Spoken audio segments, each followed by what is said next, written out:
윤석열 후보가 안보 이슈 말고도 문재인 정부와 대립각을 세우는 또 다른 하나는 바로 방역 패스입니다. 어제 법원은 방역 패스에 또다시 제동을 걸었습니다. 내용을 보시면요. 지난 4일에는 학원과 독서실, 스터디 카페에 방역 패스 효력 정지를 걸었습니다. 그리고 어제는 서울의 대형마트와 백화점에 대해서 방역 패스 효력 정지를 했습니다. 그리고 청소년 방역 패스에 대해서도 효력 정지를 한 것이 있었는데요. 이렇게 법원의 같은 결정이 나왔습니다. 정혁진 변호사님 어떻게 보십니까? 일단은 조두영 영남대 의대 교수 등이 방역 패스 조치를 취소하라고 하는 행정소송과 함께 우선적으로 그 처분의 효력을 정지하라는 집행정지 신청을 제기한 거거든요. 그런데 어제 서울행정법원에서 그 집행정지 신청을 인용을 했는데 그 근거가 뭐냐면은 일단은 방역 패스의 그 기준이 일관성이 없다. 그다음 두 번째는 맞지 않은 사람들, 뭐 건강상의 뭐 여러 가지 사유로 못 맞은 사람들이 백신을 접종하지 않은 사람들이요. 그렇죠. 그 사회생활에 대한 피해가 굉장히 심각하다. 그다음에 무엇보다도 그 백신의 효과가 분명하지가 않다. 이런 근거로 해가지고 일단 우선적으로 집행정지 신청을 이용을 했는데 아마 보건복지부나 서울시에서 백신의 효과에 대한 설득이 좀 부족하지 않았나 싶고 이 결정을 통해 가지고 일단 청소년들은 그 백신 접종이 없이도 웬만한데 큰 무리 없이 뭐 독서실도 가고 뭐 식당도 가고 그럴 수 있을 것 같고 18세 이상 성인들도 뭐 백화점이나 마트나 백신 접종과 무관하게 갈 수 있는 그러한 길이 열렸다 이런 생각이 드는데 조금 전에 말씀드렸던 것처럼 그 윤석열 후보가 이야기하자마자 또 법원에서 이런 결정이 나와가지고 이게 그런 의미도 있을 것 같습니다. 네, 말씀하신 것처럼 과연 윤석열 후보는 이런 법원의 결정을 예상했을까요?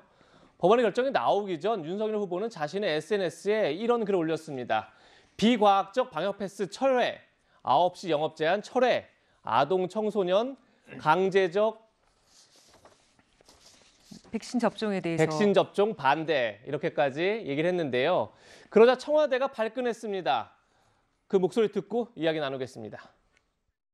일각에서는 명확한 근거 없이 방역 지침을 비과학적이라고 비판하며 국민을 혼란스럽게 하고 있습니다. 그렇다면 다른 대안을 제시해 주기 바랍니다. 국민의 생명과 직결되는 방역은 정치적으로 접근해서는 안 됩니다. 청와대가 대안을 내야 되는 게 정부 아니겠습니까?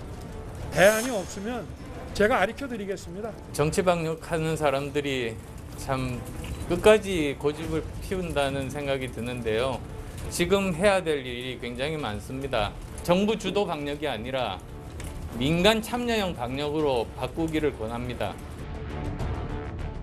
네, 박수영 국민소통수석이 꼭 윤석열 후보를 겨냥해서 했다 이렇게 말할 수는 없지만 방역 패스가 비과학적이라면 대안을 제시해라 이렇게 공격했습니다. 그러자 윤석열 후보는 대안은 청와대가 내는 거다 이렇게 응수했는데 이현주 의원님 어떻게 보십니까?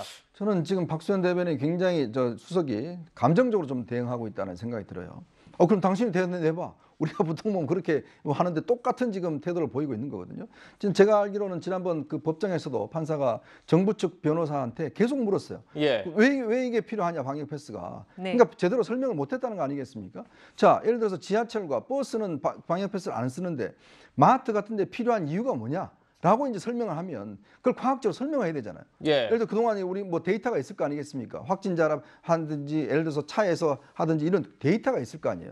그걸 기준으로 이야기를 해야지 막연하게 그냥 이걸 뭐 해야 된다, 감염 방지해야 된다 이렇게 이야기를 하면 설득이 안 된 거거든요. 저는 그런 면에서 정부가 모든 데이터를 갖고 있는 정부가 자 그러면 버스와 지하철을 탈 때는 이렇게 해서 안 되는데 마트 같은 데 가면 된다, 확산이 된다, 그럴 때 패스를 해야 된다 라는 과학적 근거를 대야죠. 또 그렇게 이야기를 하는데 그럼 당신이 대안 내봐 이렇게 이야기를 하면 무슨 말을 할 수가 있겠습니까? 네, 일단 그러니까 대안을 내라고 하는 것은 현재 상황에서 정부는 전문가들과 함께 회의를 해서 가장 적합한 방법을 사용하고 있는 거예요. 그럼 만약 그게 잘못됐다고 하면 이렇게 하지 말고 다르게 한번 해보세요라고 대안을 낼 수 있다고 저는 봅니다. 또 윤석열 후보도 아까 인터뷰 들어보니까 자기한테 물어보라잖아요. 이제 물어봤으니까 답변해 주시면 될 것 같고요.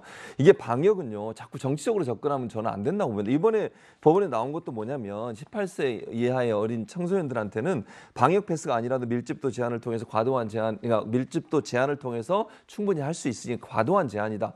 과학적이지 않다고 얘기하진 않았어요. 법원에서도. 그러니까 방역 패스라고 하는 것이 필요한 건 분명하고 우리에게 불편이 있지만 확산세를 줄이기 위해서 필요한 부분이 분명히 있어요. 근데 그런 부분들을 너무 정치적으로 접근하면요, 그럼 국민들이 헷갈려요. 그러면. 그러니까 저는 이거는 전문가들에게 맡겨라. 그래서 정치인들이 너무 방역에 대해서 개입하셔서 정치적 발언을 하시게 되면 방역이 흔들릴 수 있어서 우리 국민 모두가 어려움에 처할 수도 있다는 것도 꼭 기억하셨으면 좋겠습니다. 네, 양측의 의견을 균형 있게 들어봤습니다. 법원이 잇따라 방역 패스에 제동을 걸면서 앞으로 상당한 혼란이 예상되는데요. 다음 주 월요일에 방역 당국이 입장을 내놓는다고 하니까 어떤 입장을 내놓는지 지켜보도록 하겠습니다.